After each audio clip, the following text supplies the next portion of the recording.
Millennials and Gen Z value what they value, they do not value what you value.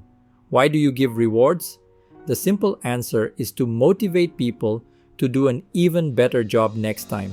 There was a time when just a pat on the back and the words, "Great job done," by a manager used to work wonders for your confidence and motivation. An entire generation went by who worked for one single company for their entire career so that they get a great farewell on their retirement day in front of their family and colleagues. But generations changed, aspirations changed. However, managers are still trying to motivate employees using the same techniques that worked 50 years back. So in this video, I will tell you the ways you should think about rewarding millennials and Gen Z so they feel motivated to keep up their good work. Let's dive into it.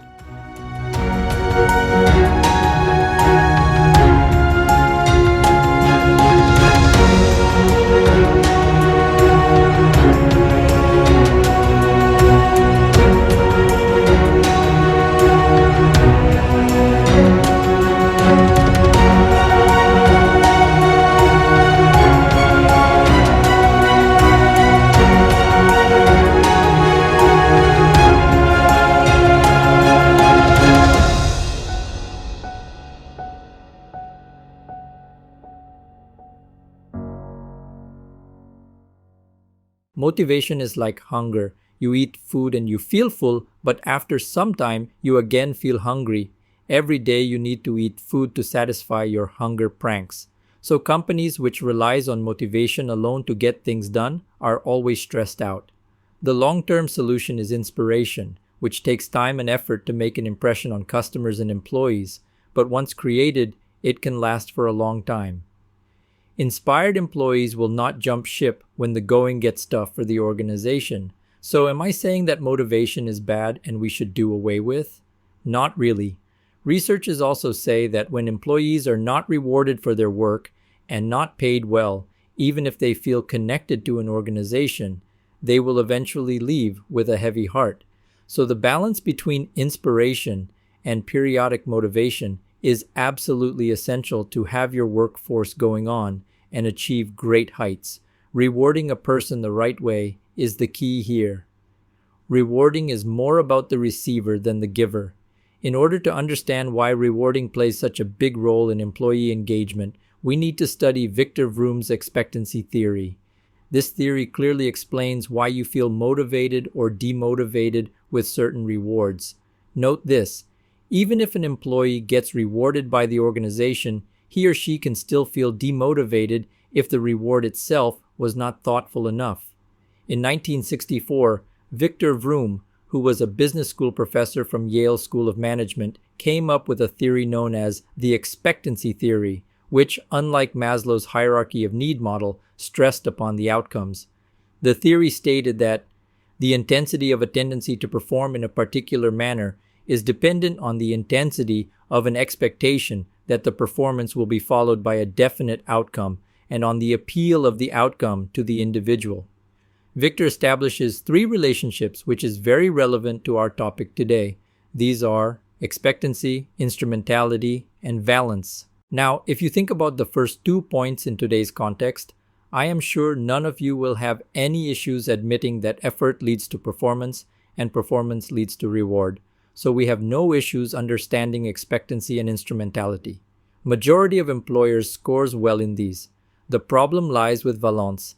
People born between 1920 and 1940 used to value things like gold watch during retirement, or a medal, or even a pat on their back by their bosses. Much water has flown under the bridge till then. 3 generations passed by, but employers expect their employees to value a certificate or medal, or some bonus, or a voucher. They fail to understand that with generations, things you value and cherish might change. When I was started my career in service desk, I used to be so proud to hear praises from my manager, a certificate and medal for good performance, and we used to be blown away. It used to motivate us like hell to perform even better. Then I saw the culture of gifting vouchers come in. In today's world, rewards have not changed so fast as the priorities of people have changed. Managers these days get such reactions from employees which baffles them. One story I heard from my ex-colleague who is a manager of a service desk, that when he told an employee to complete a task and the reward was 1,000 rupees voucher, the employee replied back to him, offering him back the same amount so that his manager does not bother him for that task. Let me tell you that many managers and leaders complain about today's workforce being indifferent to these motivations. Valence is an expected and not the actual satisfaction that an employee expects to receive after achieving the goals. Yesterday's employees maybe were expecting money or vouchers for their performance. Does not mean today's workforce expects the same or values the same. The point of valence is very crucial here. What Victor found out is that many employees intentionally tend to not perform because they were not happy with the rewards. The expectancy theory has its flaws and its critics. I personally also do not see that it can be applied to all. However, the fact remains that managers of my generation have gone through similar experiences, including me. Now, when it comes to rewarding millennials and Gen Z, you first need to understand this generation. That's why I have made this entire series. If you have watched the episode, What Does the Millennials and Gen Z Values, then you will know that in that episode we have discussed Maslow's pyramid model.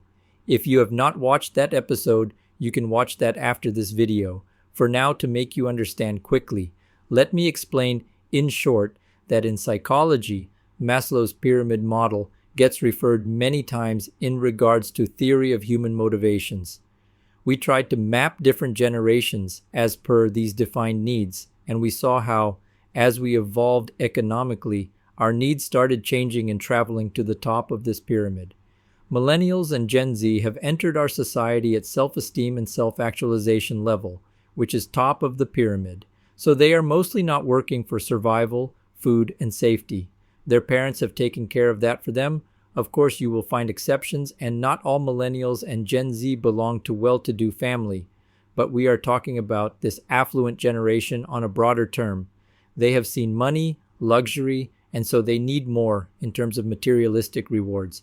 But other than monetary incentives, what they are really looking for is recognition and a mission or purpose where they feel deeply connected to, since they are in the self-actualization zone. So you will find the current generation of workforce talking more about purpose and values, social work, and social issues.